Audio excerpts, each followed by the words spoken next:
Next, how does the CIA prevent people from discovering the truth about the ice ages? I showed these two earlier. I'm going to repeat it again so it burns into your neurons. We'll know our disinformation program is complete when everything the American public believes is false. William Casey, director of the CIA, for Ken Kuzma's letter. An impending disaster that takes place every 12 to 15,000 years. You know, this reversals don't happen every 300 or 600,000 years. They know it's about 12,000 years. He said many scientists are aware of this and that the covert reason for the space program was to explore the effects of the disaster throughout the solar system. You saw when they created NASA, he's telling the truth. He also said we do not have the technology nor the foreseeable technology to avoid this inevitable situation. All we can hope to do is gather information. That's a fatalistic point of view, and I can understand why they had it in 1958, 59, but they shouldn't now. You can survive this thing. The way they control what you read in journals and what scientists do research for is, remember, they apply to the National Science Foundation for their missing 2 months, and that's how they control it. He who pays the piper plays the tune. So if you present a paper, say, hey, I think the sun nova is, and I'm going to prove it, you're not going to get any grant money. They'll simply say, well, this is outside the scope of what the average scientist believes in, and therefore we're not giving you the money. And I'm sure many scientists have gotten answers like that. Now, I also know this firsthand because when you read all the science journals I have, you can see where a scientist is writing between the lines. He's saying a nova without saying it. I'll continue. I want to go through a number of points that I know they've either obscured or changed the definition of or the cause of. Now, was I trying to find another explanation for the phenomena? The first one, which is what led me on to the 6 blank periods of space, is Bach globulars. And these little gray spots or dark areas are basically a big dust cloud around a star. And it was triangulated, and they figured it was between about 11,400 to about 13,000 something light years away from the Earth. These are all stars, probably like our own sun, that had nova and the dust shell expanded, and you can't see them for about 1,000 years, and that's what happens. Bach had found 400 or 450 of these all around our solar system, both closer to the center of the galaxy as well as farther away from the center of the galaxy, which makes no sense. So it makes no sense to have, the explanation they eventually gave these things was planetary nebula. And I think the next one shows, well, you'll see in a few minutes what a planetary nebula is, a big dust shell around a star. And what the cover story, or the substitute explanation, to be polite, was that this is the beginning of a star, and the interstellar dust collapses down by mutual gravity, never explained how, and all of a sudden magically becomes a star that produces a tremendous amount of energy and heats the place up. The problem is this. When they first discovered quasars, they've mapped over, I've seen 2 numbers, either 100,000 quasars, or I've seen a number of 200,000 quasars. But most of them that they see are close enough to see, delineate. This is one that's, I think, it's 2.4 million light years away. You see this? This isn't dust or gas. That's stars, otherwise you'd never see it. And they shoot out from 2 different directions. This is a NASA drawing of what they think one of these quasars is. I don't know where they got the idea of the toroid around here, but from a finite point that's only 0.3 to 0.8 light years across, you have millions to billions of stars pouring out of this thing. Now also it rotates and twists.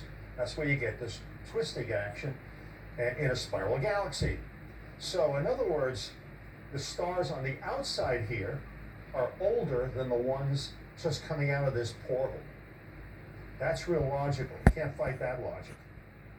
So it makes no sense to have a brand new star in the vicinity of a bunch of old stars like ours. Ours must be at least 7 or 8 billion years old. We're about 30,000 light years from the center of our galaxy, but it's not like a straight line. It's a big curve. So you measure that whole distance, you get an idea. My God, we're pretty old. Anyway, that's really what's going on. So they got a problem. Here we know stars are coming from the middle of a quasar. Once they call them white holes, that actually made more sense. You have a tremendous amount of mass coming from a point in time and space that's very small and a nothing, and is going out in two different directions, 180 degrees from each other. That's how stars are born. Not that crap that they teach you, but the reason they say that is because they're trying to get you away from the idea that these stars know them. Number 3 in the hit parade, the construction of our sun. The idea is one big mass inside, there's a bunch of atomic bombs going, hydrogen bombs going off in here, and it gets to the surface. This is the chromosphere, the photosphere, and supposedly this is where what we see here. The holes are due to energy that comes through, and magnetic streams make these holes in the chromosphere. No. By the theory of multidimensional reality, it's a center modulation point, just like the center of the Earth. And notice, it's a big plasma. A lot of information being directed to a point in time and space. And out here is where this energy, or this information/energy, goes down enough that can start creating matter. First it's information, and then creates matter. That's what it is. So a lot of scientists know that this thing can't be made the way it is. These are some of these things I put down the journal, the volume, the name of the journal, the volume, the date, and the page number. Go search it yourself. I could have made this list about 5 times longer, but what's the point? I'd run out of room. Also, the sun has about 20 different oscillations we know of. Here's some of them that are mentioned here. These two here basically said, there's no way this sun can be powered by nuclear fusion and have these frequencies going on. Just no way. There's no provision in nuclear physics to allow that. But we know it's there. You can see it for yourself. In a second, you're going to see what it looks like it's called helioseismology. And it pulsates from this to that, and it goes back to this. It oscillates back and forth. Here's other drawings of the same process that other scientists have made. Does this look like a bunch of hydrogen bombs going off? No. Something's in the center of this star that shares the same frequencies as the center of the Earth, like I explained much earlier in one of my other videos. I think it was a video series 1. So it's not powered what they say. The reason why they want to give you this nonsense, they don't want you to look at the sun as the source, the missing heat that creates the ice age. And you saw how easy it was to prove it. Here's examples of stars that have nova. This is V838, let's see if I can pronounce it, Monocerotis. It's about 24,000 light years away. It was 24,000 something light years. And the light finally reached us at 2002, I believe. And we have a whole series of when the thing was just a star and then started to blow up. And the stupid explanation they gave, I have the paper by a Polish astrophysicist, said this is a light echo. Like nonsense, it's a light echo. We have the whole series of as this dust shell expanded. But you'll also notice there's the star. It didn't become a neutron star, a black hole, or anything else like that. It's still there. The same thing is true for all these other, they call these planetary nebulas, supposedly a new star in our vicinity. This is all within 12,000 light years of us. There's the star. It didn't blow up. It didn't become a neutron star. It's still there. This is the dust that it blew out after it nova. Here's more examples of it. There's the center of the star, and this is what it looks like. By the way, they all look a little different. It's like people are all different. Stars are all a little different. They all blow differently. Okay, there's about 5 different explanations for what causes the Ice Age. I'm going to go through them fast. I have some of the references here. There's a lot more in the book. I have like 26 pages of endnotes. And just in chapter 8, which is where this stuff is, I think I have over 400 references from the journals. Anyway, astronomical theory of glaciation. The Earth received less energy output from the sun, causing a variety of reasons. And I got some of the reasons in here, but basically, it's either we went through a period of interstellar dust that we received less light from the sun, and some other crazy, weird explanations, all trying to figure out why they knew this thing happens cyclically through time, roughly 12,000 years.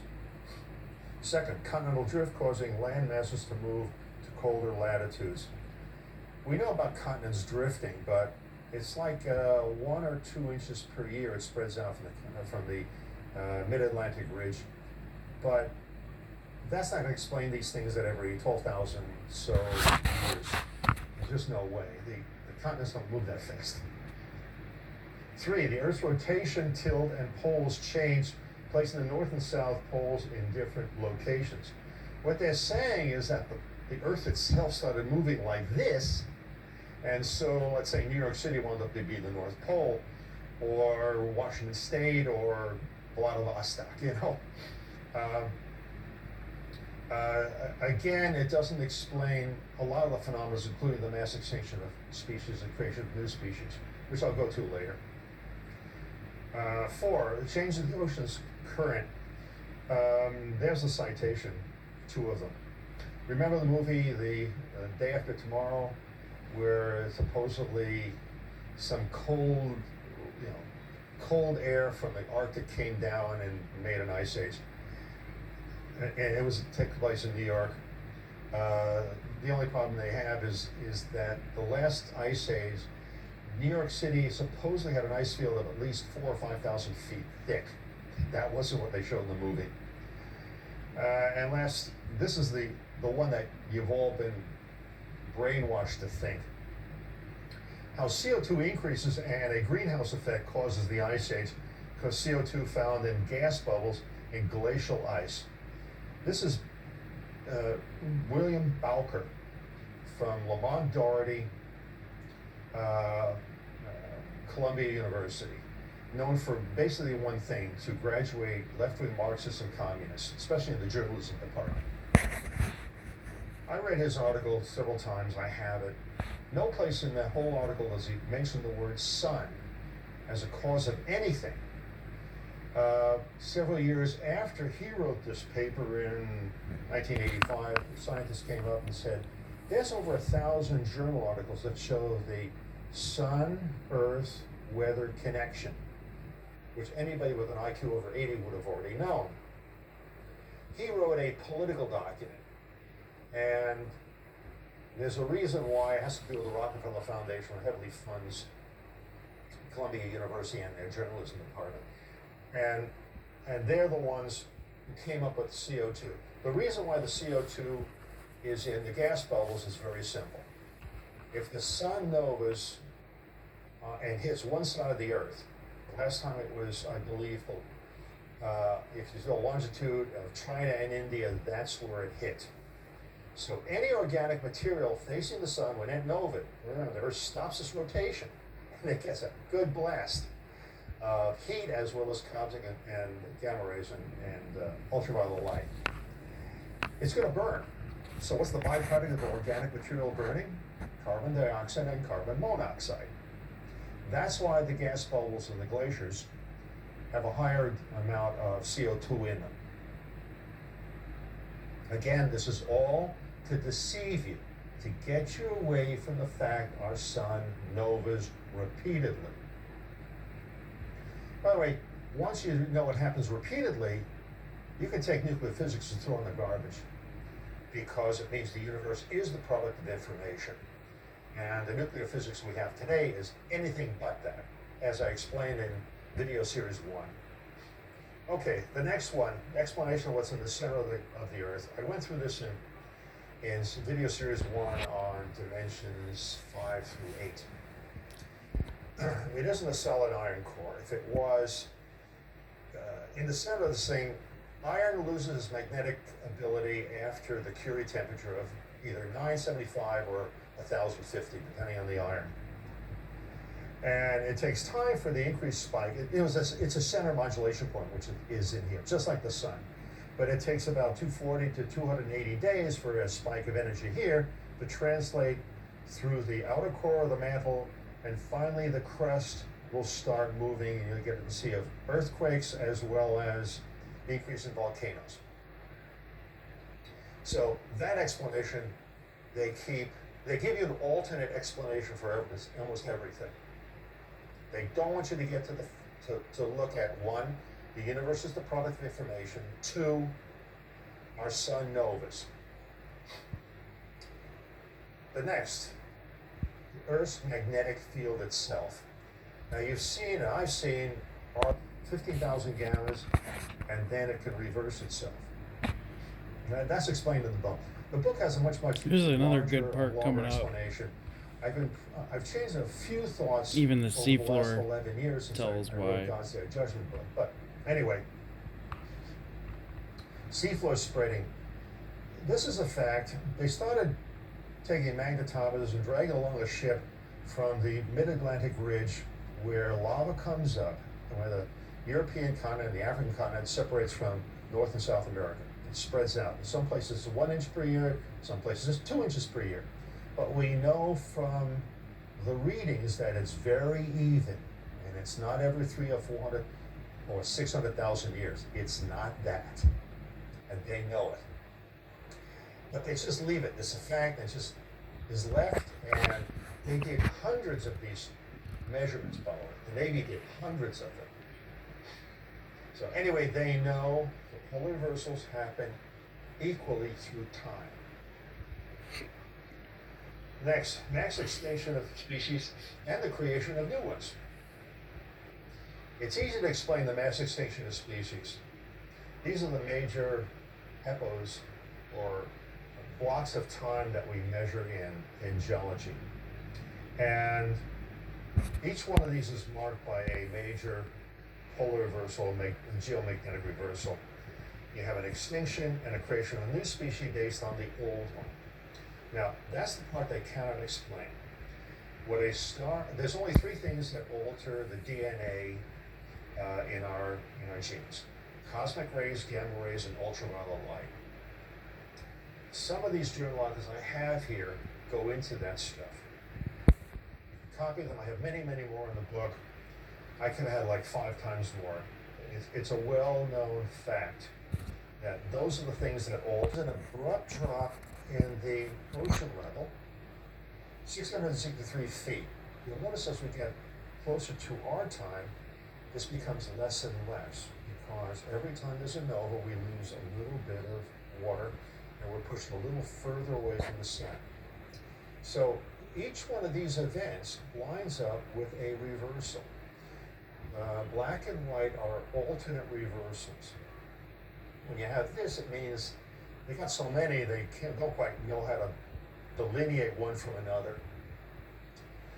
But you'll see as we go through time, Jurassic period, early and then middle, 623, 583, on the average of where it's going down, and up to here.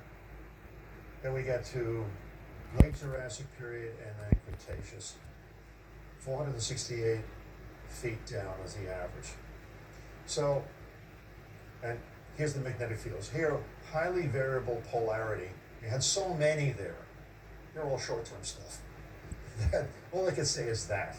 Otherwise, you got a bunch of thin lines here. But they all correlate with an immediate drop in ocean water. They don't explain how this could happen, but now you know. And the sun novas, probably the sun side of the Earth, probably that ocean gets evaporated maybe 1,000, maybe 1,200 feet. After that passes, then the oceans kind of balance themselves out. We know about 400 feet. It was certainly for 50 or 100, 100 years later, and then 350 for a while. Next explanation, formation of comets. Big dirty snowballs with radically elliptical orbits. This is supposed to be the sun. This is the Earth's orbit here. So, how do we get, the real question